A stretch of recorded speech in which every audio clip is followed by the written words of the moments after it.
আজকে তোমাদের সঙ্গে শেয়ার করব একদম অনুষ্ঠান বাড়ির মতো কাতলা মাছের একটা রেসিপি। আর সেটা হবে খুবই সহজ এবং ঘরোয়া পদ্ধতিতে। Welcome to my Harroz kitchen by শাহি।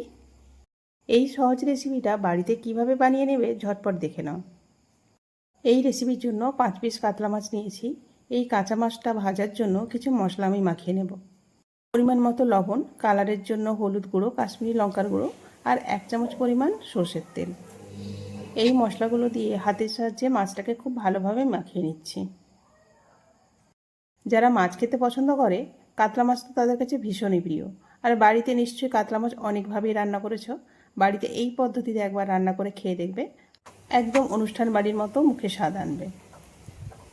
আর এই রেসিপির জন্য বাড়তিভাবে আলাদা কিছু মশলা লাগবে না, বাড়িতে থাকা কিছু মশলা দিয়েই বানিয়ে নিতে পারবে। তো মাছটাকে ভালোভাবে মিশিয়ে নেওয়ার পর একটা ফ্রাই প্যানে পর্যাপ্ত পরিমাণে তেল দিয়ে তেলটা হাই হিটে গরম করে মাছগুলো ওর মধ্যে দিচ্ছি।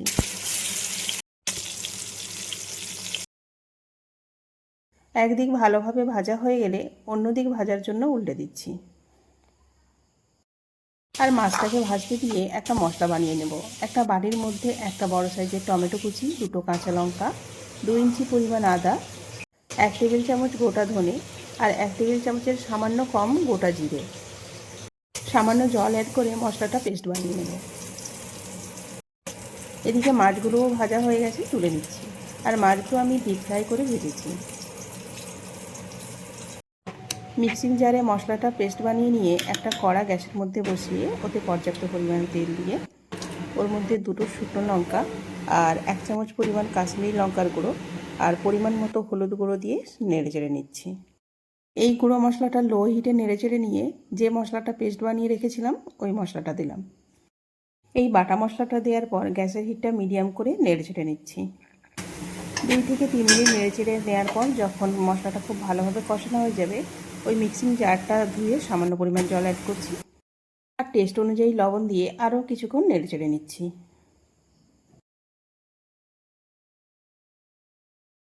আর যখন মশলাটা থেকে তেল রিলিজ করবে ওই সময় গ্যাসের হিটটা লো রেখে 2 চামচ পরিমাণ ফ্যাটানো টক দই দিচ্ছি। এই কাজটা লো হিটেই করতে হবে, তা না হলে দইটা ফেটে যেতে পারে। আর দইটা দেওয়ার সঙ্গে সঙ্গেই খুব ভালোভাবে ওই মশলার মধ্যে দইটা নেড়ে চেড়ে নিচ্ছি। 2 থেকে 2.5 মিনিট এইভাবে ভালোভাবে নেড়ে চেড়ে নেওয়ার পর মশলাটা যখন খুব ভালোভাবে কষানো হয়ে যাবে ওই সময় পরিমাণ মতো জল অ্যাড করব।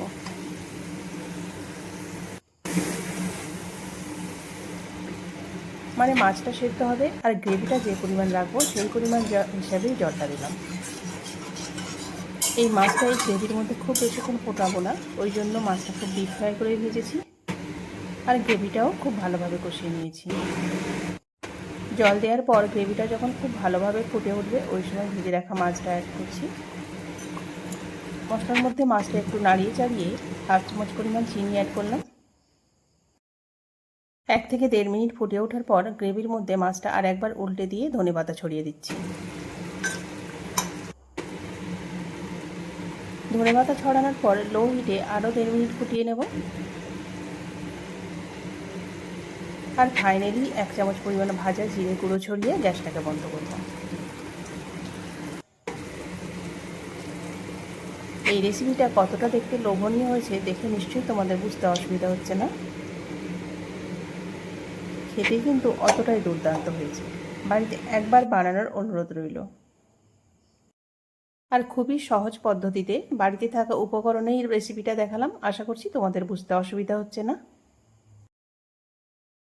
আগে বলেছি আবারও বলছি, বাড়িতে হয়তো এর আগে তোমরা অনেকভাবেই কাতলা মাছ রান্না করো, এই পদ্ধতিতে একবার রান্না করে খেয়ে দেখবে, আশা করছি তোমাদের ভীষণই ভালো লাগবে। ভালো লাগলে লাইক করবে, বন্ধুদের সঙ্গে শেয়ার করবে। ফেসবুক থেকে যদি দেখে থাকো পেজটাকে ফলো করার, আর ইউটিউব থেকে যদি দেখে থাকো সাবস্ক্রাইব করার অনুরোধ রইল। আশা করছি আমার রেসিপিটা তোমাদের ভালো লেগেছে।